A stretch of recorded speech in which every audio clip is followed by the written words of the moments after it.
दोस्तों, आपने सुना होगा कि भगवान श्री कृष्ण की 16,108 पत्नियां थीं। क्या ये सच है? इस संबंध में कई कथाएं प्रचलित हैं। आइए जानते हैं कि श्री कृष्ण की 16,108 पत्नियां होने के पीछे क्या राज है। महाभारत के अनुसार श्री कृष्ण की पहली पत्नी रुक्मणी थी। रुक्मणी सर्वगुण संपन्न तथा बहुत ही सुंदर थी और श्री कृष्ण से प्रेम करती थी और उनसे विवाह करना चाहती थी। रुक्मणी विदर्भ के राजा भीष्मक की पुत्री थी।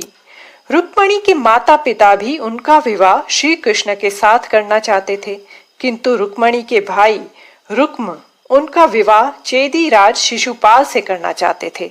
उस समय एक राजकुमारी के लिए एक स्वयंवर आयोजित किया जाता था ताकि वे अपना पति खुद चुन सके।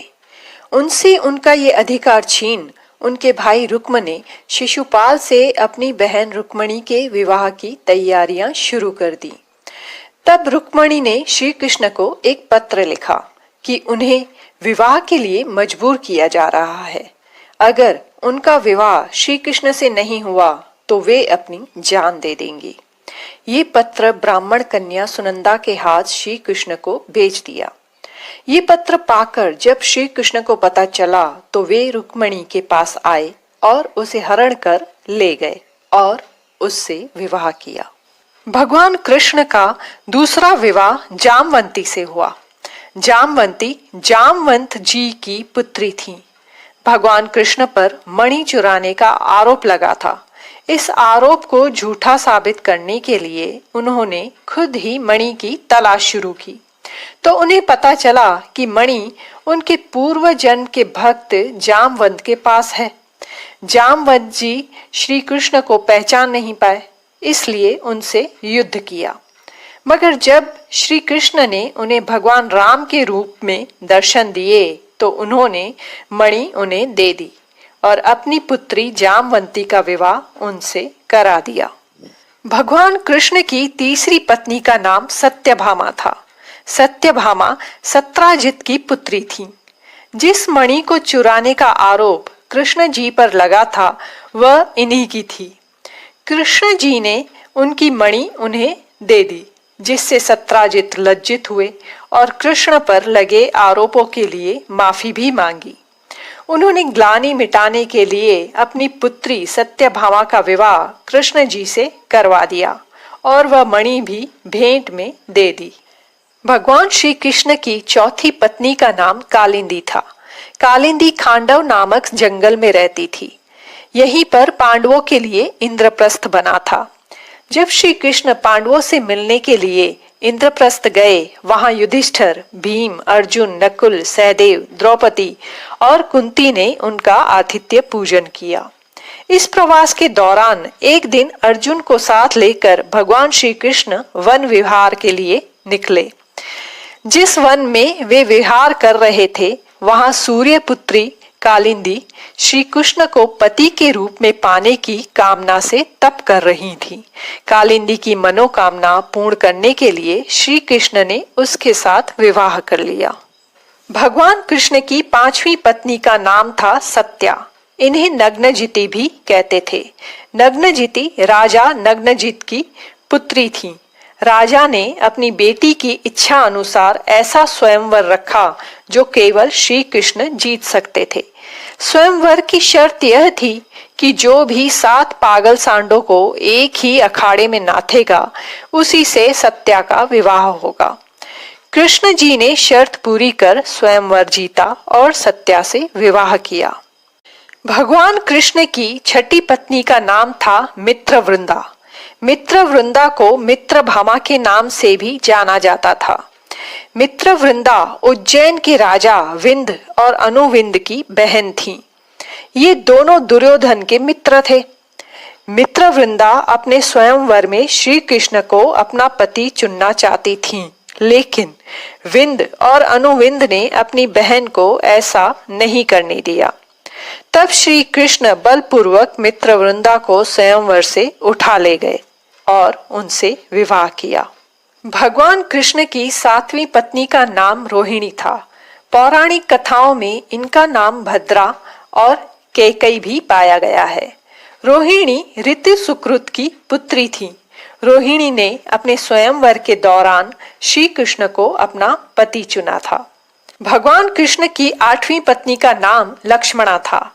वह कैकेयी देश की राजकुमारी थी। इन्होंने भी अपने स्वयंवर के दौरान भगवान श्री कृष्ण के गले में वरमाला पहनाकर उन्हें अपना पति चुना था। भगवान श्री कृष्ण के जीवन को देखने पर ज्ञात होता है कि उन्होंने हमेशा महिलाओं की इच्छा का सम्मान किया है। रुक्मणी और मित्रविंदा से इनका विवाह इस बात का बड़ा उदाहरण है। उनकी इच्छा का सम्मान करते हुए ही श्री कृष्ण ने स्वयंवर से उनका हरण किया था। इस प्रकार श्री कृष्ण ने 8 विवाह किए थे और अपनी 8 पत्नियों के साथ सुखपूर्वक द्वारिका में रह रहे थे। तो यह एक झूठ है कि श्री कृष्ण की 16,108 पत्नियां थीं। श्री कृष्ण की 8 पत्नियां थीं, तो बाकी 16,100 पत्नियों का राज क्या है, आइए जानते हैं। एक दिन स्वर्ग लोक के राजा देवराज इंद्र ने आकर श्री कृष्ण से प्रार्थना की, हे कृष्ण, प्राग ज्योतिषपुर के दैत्यराज भौमासुर के अत्याचार से देवतागण त्राही त्राही कर रहे हैं। क्रूर भौमासुर ने वरुण का छत्र, अदिति के कुंडल और देवताओं की मणि छीन ली है और वह त्रिलोक विजयी हो गया है। इंद्र ने कहा, भौमासुर ने पृथ्वी के कई राजाओं और आम जनों की सुंदर कन्याओं का हरण कर उन्हें अपने बंदी गृह में डाल रखा है। कृपया आप हमें बचाइए प्रभु। इंद्र की प्रार्थना स्वीकार करके श्री कृष्ण अपनी पत्नी सत्यभामा को साथ लेकर गरुड़ पर सवार हो प्राग ज्योतिषपुर पहुंचे। वहां पहुंचकर भगवान कृष्ण ने सबसे पहले भौमासुर के मित्र मूर दैत्य और उसके 6 पुत्रों का संहार किया। मूर दैत्य के वध हो जाने का समाचार सुन भौमासुर अपने दैत्यों की सेना लेकर युद्ध के लिए निकला।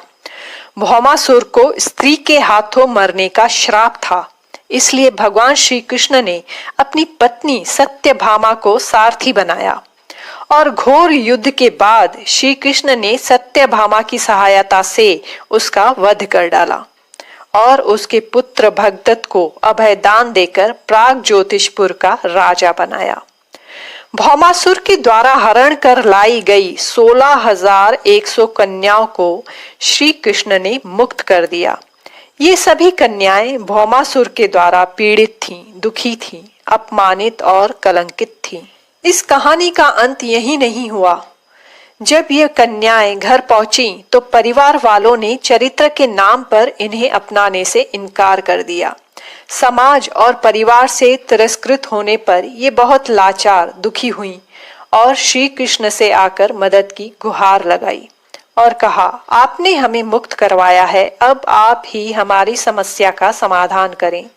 हमारे परिवार वाले और समाज हमें अपना नहीं रहे, क्योंकि हम दानव भौमासुर के पास रहकर आए हैं, जिससे सब ने हमें चरित्रहीन मानकर हमारा तिरस्कार कर दिया। अब हम कहाँ जाएं? ये सुनकर श्री कृष्ण ने सभी को आश्रय दिया। उन सभी को श्री कृष्ण अपने साथ द्वारिकापुरी ले आए और उन्हें एक सम्मान पूर्वक सुरक्षित जीवन दिया। ऐसी स्थिति में उन सभी कन्याओं ने श्री कृष्ण को ही अपना सब कुछ मानते हुए उन्हें पति के रूप में स्वीकार किया, लेकिन श्री कृष्ण उन्हें इस तरह नहीं मानते थे। वहां वे सभी कन्याएं स्वतंत्रता पूर्वक अपनी इच्छा अनुसार सम्मान पूर्वक भजन, कीर्तन, ईश्वर भक्ति आदि करके सुखपूर्वक रहती थी, मगर महल में नहीं। श्री कृष्ण ने कभी उनसे विवाह नहीं किया। फिर भी कई जगह ये कहा जाता है कि श्री कृष्ण की 16,100 रानियां और 8 पटरानियां थीं। 8 पटरानियां जिनसे श्री कृष्ण ने विवाह किया था और 16,100 कन्याएं जिनको श्री कृष्ण ने दैत्यराज भौमासुर के बंदी गृह से मुक्त कराया और उन्हें सम्मान पूर्वक द्वारिकापुर में आश्रय दिया। इन सब से अलग राधा श्री कृष्ण की प्रेयसी थी। कृष्ण चाहकर भी राधा से विवाह नहीं कर पाए। राधा ने कृष्ण से बिना शर्त के प्रेम किया था। राधा के निस्वार्थ प्रेम के चलते खुद कृष्ण को कहना पड़ा था, मैं तुम्हारे बिना कभी पूरा नहीं हो सकता। इसलिए भले ही हम साथ साथ नहीं हो पाए, लेकिन संसार में मेरे नाम से पहले तुम्हारा नाम लिया जाएगा। और इसी वजह से संसार में राधे कृष्ण कहने की प्रथा है। बोलो राधे कृष्ण। क्या आप जानते हैं राधे कृष्ण का अर्थ क्या होता है? अगर हाँ, तो मुझे कमेंट करके बताइए। और मेरा ये वीडियो आपको पसंद आया हो तो लाइक, शेयर और सब्सक्राइब करें